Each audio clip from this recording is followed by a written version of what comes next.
नमस्कार दोस्तों, स्वागत है आपका डिफेंस गैलरी में। दोस्तों आज वो हुआ है जिसकी उम्मीद न मैंने की थी और मुझे यही लगता है कि शायद आप सब में से भी किसी ने ऐसी उम्मीद तो नहीं ही की होगी कि भारत इतना कड़ा स्टैंड उठा सकता है टर्की के विरुद्ध। और ना सिर्फ टर्की के विरुद्ध बल्कि ये मामला काफी ज्यादा रिस्की हो चुका था, क्योंकि टर्की के साथ बहुत सारे इस्लामिक मुल्क और भी आ चुके थे जो कि फ्रांस के प्रेसिडेंट का या फ्रांस का विरोध कर रहे थे। और ये काफी मुश्किल मुझे लग रहा था कि भारत इस सिचुएशन में, मैंने आपको जस्ट अपनी प्रीवियस वाली वीडियो में बताया था कि 99% चांसेस ऐसे हैं कि भारत कोई रिएक्शन नहीं देगा, लेकिन यहाँ पे भारत ने जो 1% मैंने छोड़ा था उसमें रिएक्शन दे दिया है। और ये टोटली अनएक्सपेक्टेड, मतलब मुझे तो बिल्कुल भी नहीं लग रहा था कि ऐसा कभी हो सकता है, लेकिन थोड़ी सी पॉसिबिलिटी हर चीज की होती है, इसलिए मैंने कहा था कि मे भी भारत दे स्टेटमेंट। लेकिन ज्यादातर चांसेस यही है कि भारत कोई स्टेटमेंट नहीं देगा। यहां भारत ने टर्की का पुरजोर विरोध किया है, टर्की के प्रेसिडेंट का पुरजोर विरोध किया है, फ्रांस का और फ्रांस के लोगों का खुल के भारत ने साथ दिया है। भारत के मिनिस्ट्री ऑफ एक्सटर्नल अफेयर्स की ओर से ऑफिशियल स्टेटमेंट आ गया है, मैं आपको पढ़ के सुनाता हूं कि उन्होंने क्या कहा है।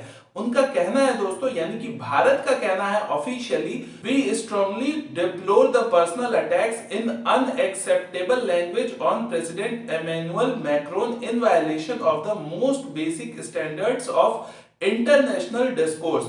We also condemn the brutal terrorist attack that took the life of a French teacher in a gruesome manner that has shocked the world. We offer our condolences to his family and the people of France. There is no justification for terrorism for any reason और under any circumstances. तो ये दोस्तों काफी बड़ा statement Bharat की ओर से आया हुआ है। और इसका मतलब मैं हिंदी में अगर समझाऊं तो सिर्फ यही है कि भारत का कहना यह है कि तुर्की ने जिस तरह की बयानबाजी की हुई है फ्रांस के प्रेसिडेंट को लेके, उसने तुर्की के प्रेसिडेंट ने कहा था कि फ्रांस के प्रेसिडेंट को यानी कि एमेनुअल मैक्रोन जी को मेंटल चेकअप की जरूरत है, यानी कि एक तरीके से पागल बता दिया था।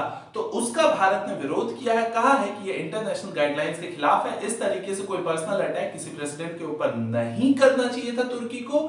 साथ ही साथ फ्रांस में जो घटना हुई है उसको लेके भारत ने अपने सांत्वना भी दिखाई है और फ्रांस के लोगों के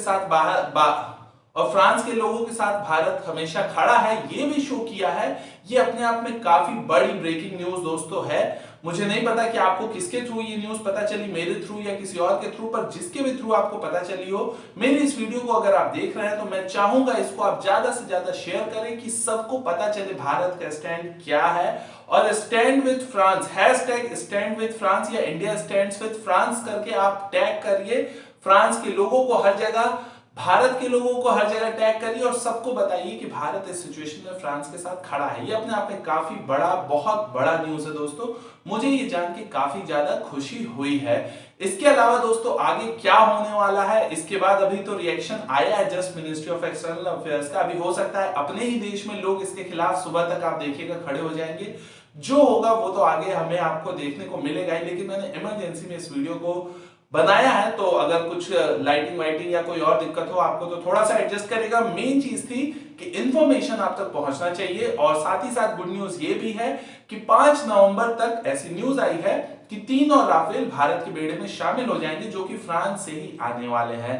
तो ये भारत और फ्रांस के बढ़ते रिलेशन और भारत के एक अलग स्टैंड को दिखाते हैं कि भारत अब बहुत सारे डिप्लोमेटिक दबाव को दरकिनार करते हुए जो सही लगा भारत को उसके साथ भारत आया है। तो इस कदम का भारत सरकार के मैं स्वागत करता हूं और उम्मीद है आपको भी ये चीज अच्छी लगी होगी। खैर मैं मनीष मिलता हूं आपसे अगले वीडियो में, तब तक के लिए नमस्कार, जय हिंद, आप मुस्कुराते रहिए।